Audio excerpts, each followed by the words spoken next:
नमस्कार। आज हम एक ऐसे प्राचीन ग्रंथ की बात करने वाले हैं जिसकी गूंज पता है आज भी पूरी दुनिया में सुनाई देती है। ये सिर्फ कोई किताब नहीं है, ये तो ज्ञान का एक ऐसा सागर है जिसने समय की धारा तक को मोड़ दिया था।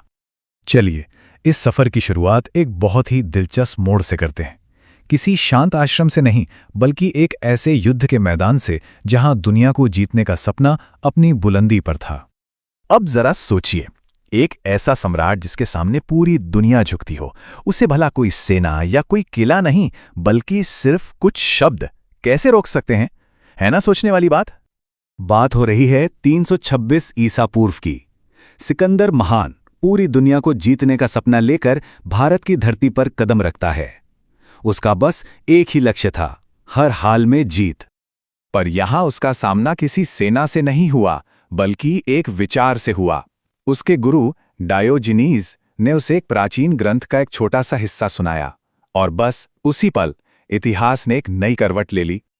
ये थे वो शब्द जिन्होंने सिकंदर जैसे विजेता का दिल बदल दिया। तुम क्या लाए थे जो तुमने खो दिया? तुमने क्या पैदा किया जो नष्ट हो गया? जो लिया यहीं से लिया, जो दिया यहीं पर दिया।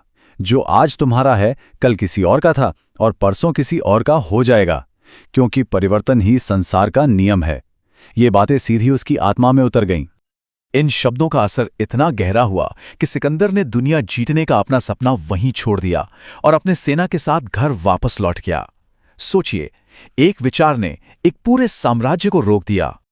तो सवाल ये है कि आखिर ये शक्तिशाली ज्ञान, ये फिलॉसफी आई कहां से? चलिए अब हम सीधे उस स्रोत की ओर बढ़ते हैं जहां से ज्ञान की ये धारा निकली। ये ज्ञान आया था भगवद गीता से, एक ऐसा ग्रंथ जो हमें कर्म के सिद्धांत सिखाता है।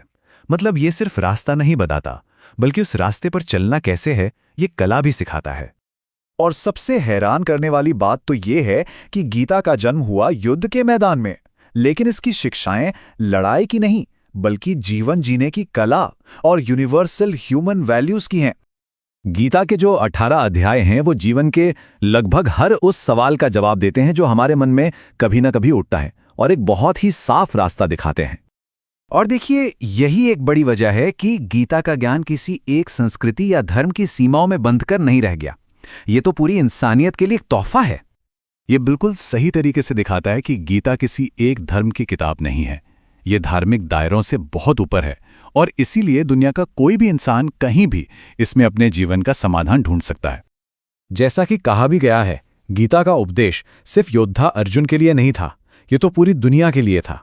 जो कोई भी इसकी शिक्षाओं को अपना लेता है वो जीवन में कभी हार नहीं सकता। तो मतलब सार यही निकलता है कि गीता के सिद्धांत ना वो यूनिवर्सल हैं, और यही वजह है कि जो भौतिकवादी देश हैं वहां भी इसका इतना सम्मान है। अरे भारत की अदालतों में तो इस पर हाथ रखकर सच बोलने की कसम खाई जाती है। और तो और दुनिया के कई बड़े बड़े धर्मों में भी इसके ज्ञान की झलक साफ साफ दिखती है। ठीक है, तो अब जरा देखते हैं कि आज की दुनिया में असल में गीता की पहुंच कितनी गहरी और कितनी दूर तक है। ये कोई छोटा मोटा आंकड़ा नहीं है। दुनिया के 100 से भी ज्यादा देशों में गीता को पढ़ा और सम्मान दिया जाता है। और इसकी पहुंच सिर्फ देशों तक ही नहीं रुकी, 60 से भी ज्यादा भाषाओं में इसका अनुवाद हो चुका है, ताकि इसका ज्ञान दुनिया के कोने कोने तक आसानी से पहुंच सके। इन सब का नतीजा ये है कि गीता के श्लोक आज दुनिया में सबसे ज्यादा कोट किए जाने वाले दार्शनिक विचारों में से एक बन गए हैं। चलिए अब कहानी को वापस उसी मोड़ पर लाते हैं जहां से हमने शुरुआत की थी, यानी उस एक विचार पर जिसने सब कुछ बदल दिया। हाँ, यही वो सूत्र है। अब जब हम गीता के पूरे संदर्भ को समझ चुके हैं तो इन शब्दों का मतलब और भी गहरा महसूस होता है। ये सिर्फ धन दौलत की बात नहीं है, ये तो जीवन के असली सार के बारे में है। इसका जो मूल संदेश है वो बहुत ही सरल लेकिन बहुत गहरा है। हम इस दुनिया में खाली हाथ आए थे। हमने जो कुछ भी यहां बनाया है वो एक दिन यहीं रह जाएगा। जो आज हमारा है कल किसी और का होगा, क्योंकि इस ब्रह्मांड में अगर कोई एक चीज पक्की है तो वो है बदलाव। और सिकंदर ने इस सबक को अपनी आत्मा में पूरी तरह उतार लिया था। कहते हैं कि उसकी आखिरी इच्छा यही थी कि जब उसे दफनाया जाए तो उसके दोनों खाली हाथ ताबूत से बाहर लटका दिए जाएं। ये दुनिया के लिए उसका आखिरी संदेश था कि देखो, दुनिया का सबसे बड़ा विजेता भी खाली हाथ ही जा रहा है। हम अपने साथ कुछ भी लेकर नहीं जाते। जो हम अपने पीछे छोड़ जाते हैं वो सिर्फ हमारे कर्म हैं, हमारे काम हैं।